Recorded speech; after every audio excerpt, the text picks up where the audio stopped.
Steel City. Is everybody ready to go? Let's proclaim the greatest radio show. Welcome to the Steelers-Browns recap. I'm your host, Jim Sella, here with Jay Dash. The Pittsburgh Steelers took care of the Cleveland Browns. I don't want to say it was a full dominant performance because I think the offense still sputtered a little bit, and it was really nice to see the defense actually dominate in that game. But I don't know how excited I'm going to get for this defense because it was Cleveland. They are garbage, and that is what the defense should do to them.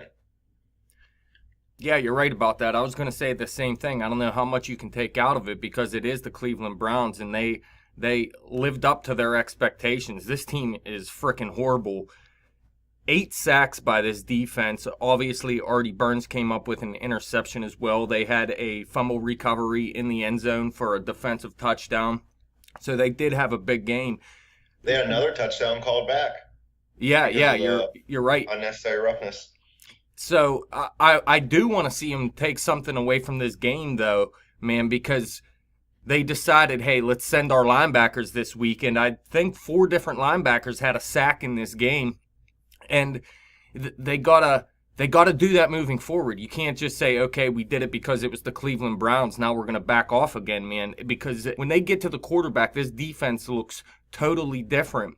But on the other side, the Steelers' offense should have done the same thing. They should have said, okay, we got the Cleveland Browns this week. Let's get some other people involved and try to get some other guys in this offense feeling good moving forward so we have more options and we can trust more people. And what did they do? Antonio Brown and Le'Veon Bell all day.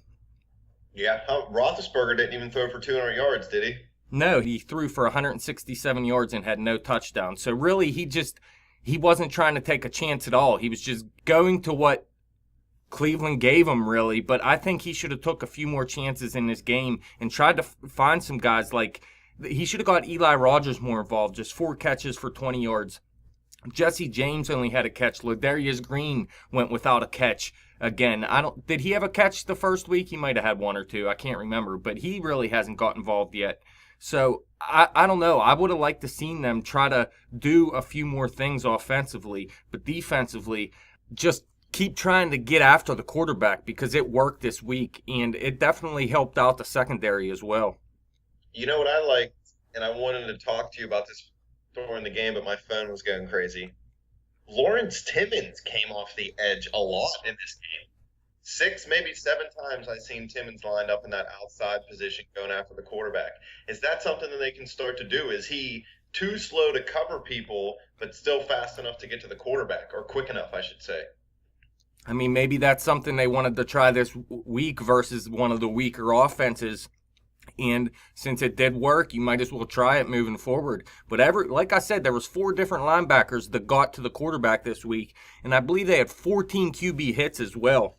So you could tell a huge difference. I mean, this was without Cameron Hayward as well. And we thought their defense was going to take a huge step back without him. And they decided to mix things up a little bit this week. And it definitely paid off. So you have to keep doing this moving forward. I liked how they brought even some defensive backs. Sean Davis came in twice after the quarterback. The one time he just came in a little too hot, and McCown was able to step up and avoid the rush. Davis, I think, will learn from that and, learn to take maybe just a little bit off the pedal there and come in a little slower and a little more aware. I liked what I seen from the Steelers defense. This is what they were doing to teams last year. Maybe not this dominant in every game. They only had 13 sacks coming into this matchup, and then they got 8 in the game alone. The horrible offensive line for the Browns is a big problem. Joe Thomas called his offensive line out. Terrell Pryor called the offensive line out. There's a little bit of disarray, I guess, in that Cleveland locker room, but when you're 0-in forever, I mean, I guess that's kind of how things go.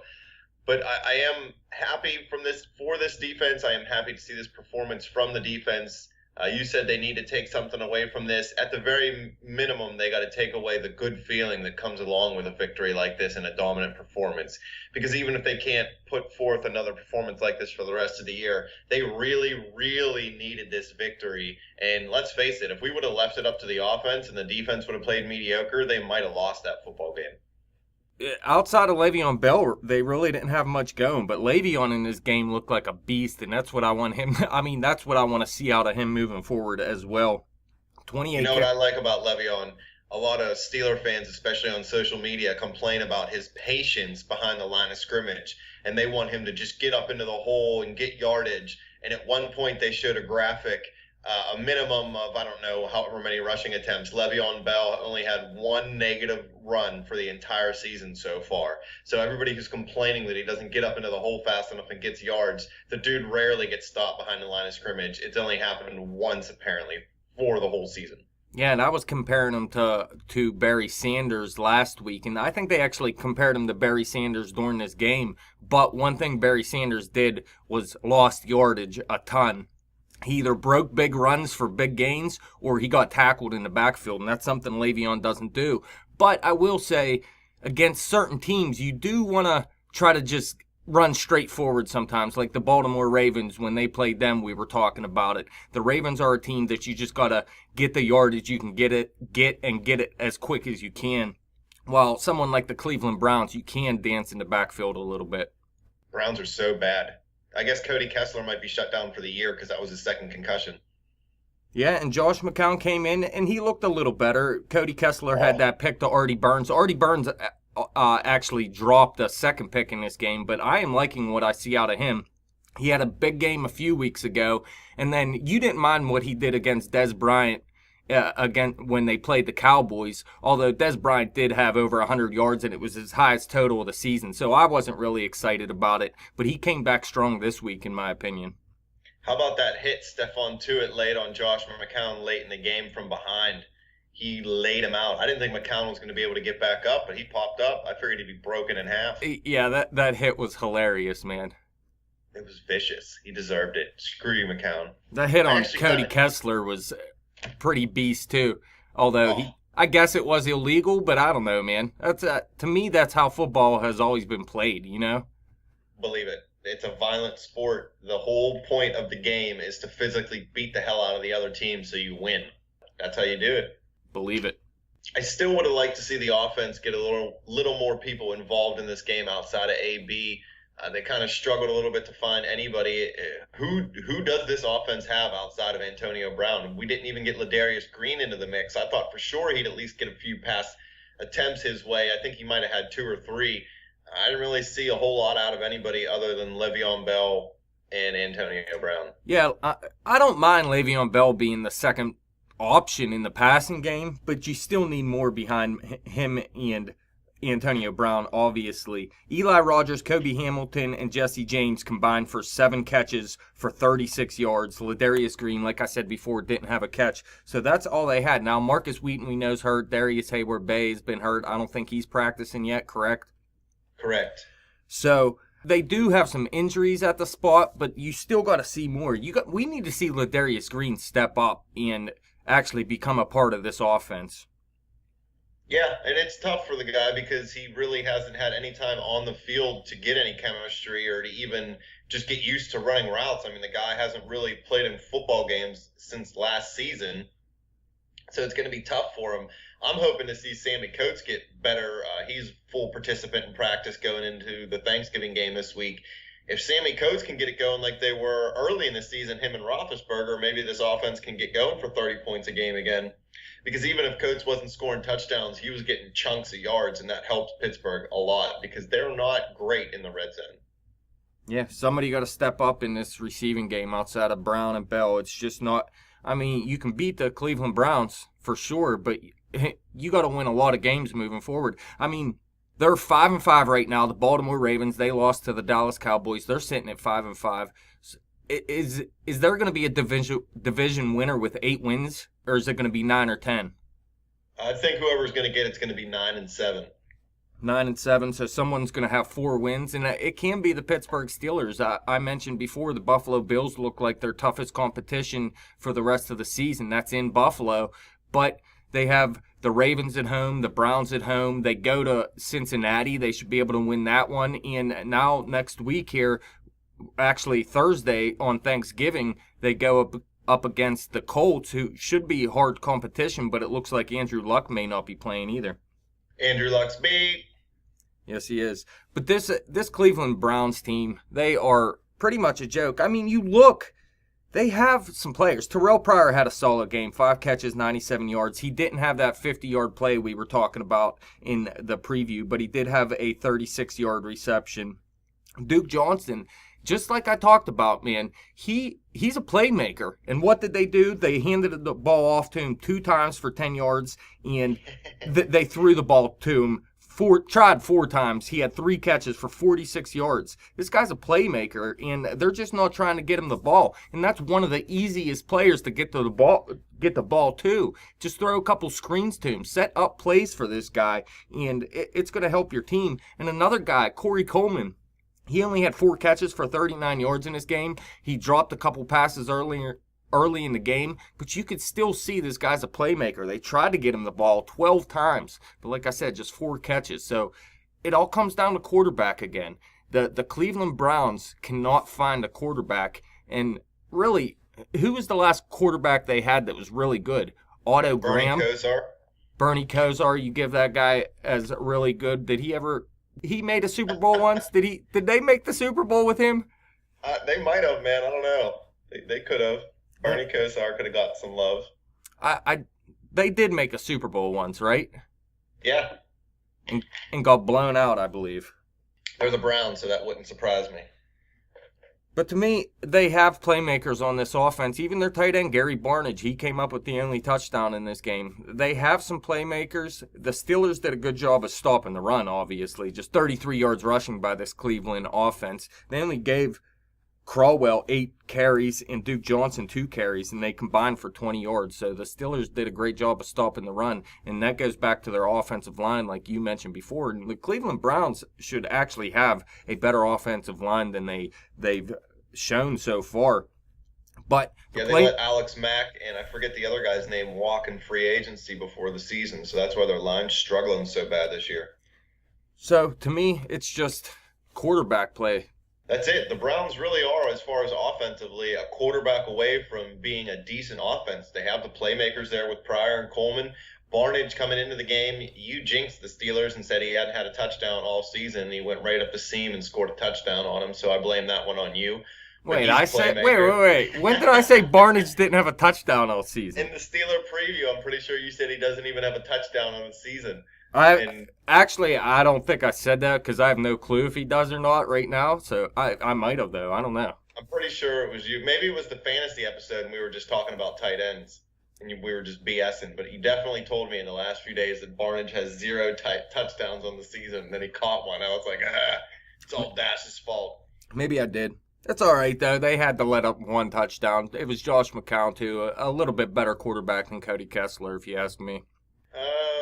Yeah, I guess. I mean, Cody Kessler has a little bit of mobility as well. He can run, but Josh McCown, I mean, he's just been in the league a little bit longer. You can't expect Cody Kessler. What was he, a 3rd-round pick, something like that? Believe it. So you can't expect him to come in and just be better than Josh McCown, a guy that's been around for a pretty long time. You hear about Cutler? He's done for the year. Is he? Who do they have now?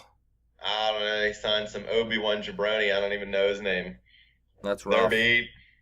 Screw him. Would you bring Cutler to Pittsburgh next year to be a backup to Roethlisberger? It wouldn't sound bad. You could do a lot worse than Jay Cutler. He's definitely better than Landry Jones. You could have Landry Jones. Yes. Oh, wait, we do.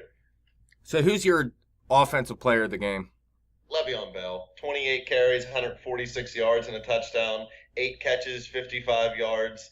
I mean, you pretty much was the offense. Roethlisberger, like you said, only threw for 167 yards. He only had 4.6 yards per attempt. That's pretty low for Roethlisberger. So I got to give it to Bell. He's the only reason Pittsburgh scored any points. He's the only reason that offense did anything. How about defensively? A lot of people were talking about Ryan Shazier, and he had a great game, 7 tackles. He had a sack, a forced fumble. I'm going to give it to Lawrence Timmons. He only had 8 tackles and 1 sack, but that guy was in the backfield constantly, wreaking havoc on Browns quarterbacks. He came from the middle. Obviously, he was an outside pass rusher. We all know that coming to the Steelers out of college. We let him play outside 1 year and then transitioned him to the middle linebacker. So he knows what he's doing at that pass rushing spot. But I liked what Lawrence Timmons did. And I think if they keep using him in that situation, if they're going to take him off the field in passing downs because he can't cover, let's let him do something and get in there and get after the quarterback. He did that great, and he was a big reason that defense played so well. Yeah, Timmons looked good. Shazier looked good. Tuitt had 2.5 sacks. Arthur Moats looked pretty good in this game as well. I think they actually gave him 2 sacks, but they ended up just giving him a sack and a half in the end here. I'm going to go with... How about James Harrison? Sorry, I didn't mean to cut you off. Debo set the Steelers sack record for the franchise, so good for him. Yeah, he had a sack as well. I'm going to go with Artie Burns, though. This guy looks pretty good to me. He had A.B. Jr. Yeah, he had that pick early in the game and then almost had a second pick in the second half of this game. So Artie Burns, he looked very good to me in 2 of the past 3 weeks at least. And for a young cornerback, that isn't that bad.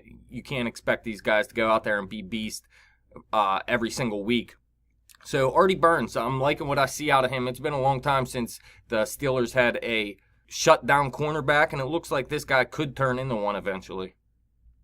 We talked going into the bye week how these young players were going to get a little time to look at what they've done in the first half of the year and kind of reflect and work on trying to get better for the second half.